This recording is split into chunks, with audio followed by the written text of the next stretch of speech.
Hello and welcome to this tutorial for users of Microsoft Word 2016 for the Mac. In this tutorial we're going to look at using headers and footers in Microsoft Word.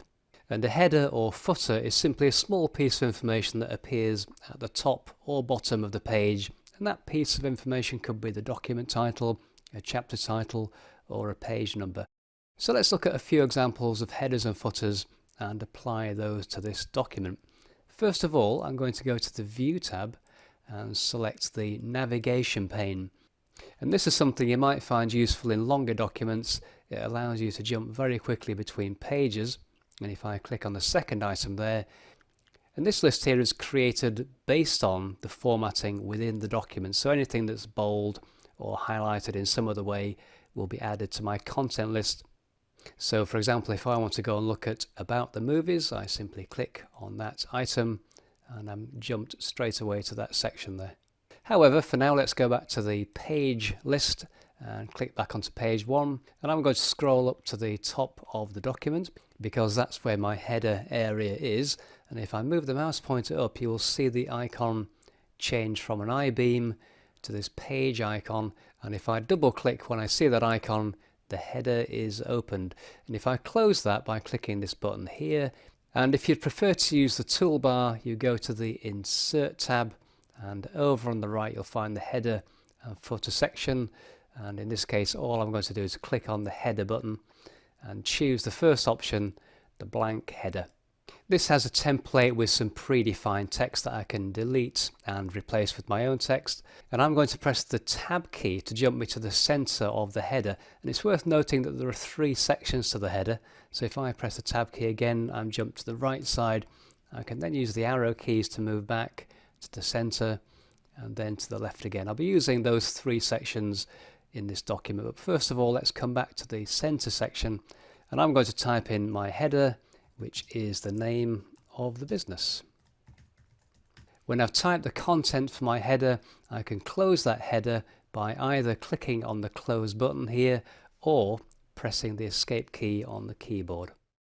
If you need to return to the header, you simply double click anywhere in the header section. Again, just make sure you have the icon, the header and footer icon there, double click, and you can now edit the content in the header or add additional information.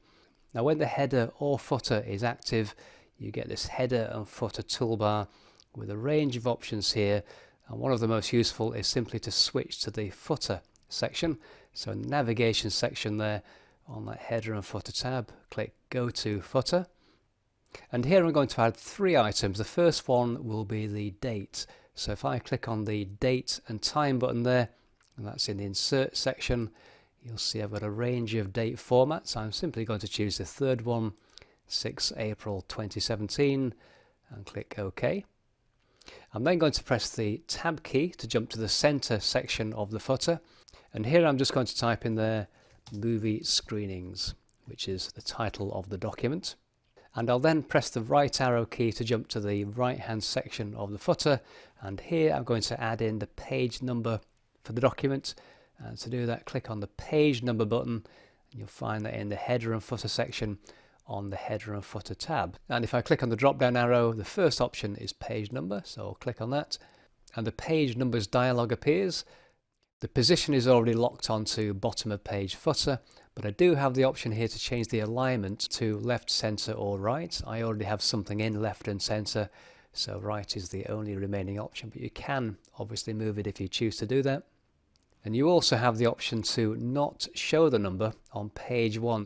So if you have a title page for your document and you don't want the page numbers to show on the title page, which is typical, you could remove that number by unchecking the box there. However, in this example, I'm happy for page 1 to show on the first page, and so I'll simply click OK. And there's my completed footer. If I now close the footer and scroll back up to the top, you'll see my header there. And if I scroll down to the bottom of that first page, there's my footer with page 1. And if I click on page 2 in the navigation pane, scroll down to the end, you will see page 2 appears on page 2, which is good. And of course, as you add pages to your document, that number will automatically update. I'm going to double click again in the footer area, come back to that header and footer toolbar, and click Different First Page. I mentioned earlier about having no page numbers on page 1, but you can also remove the header and footer completely from the title page if you want to do that.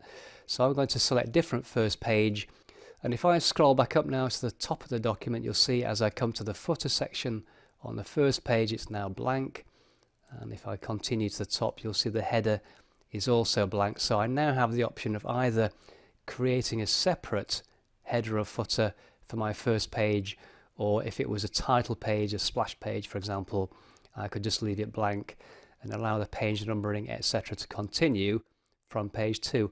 Also note, by the way, that page 2 is numbered as page 2 here. If you would like the second page of the document to start with the number 1, you can also do that, and if I come back to the header and footer section again, on that header and footer tab there, click on the drop down menu and choose Format Page Numbers, and this time I'm going to click Start At and type in the number 0 instead of starting at 1, click OK, and if I just scroll down there you'll see my second page now starts with the number 1.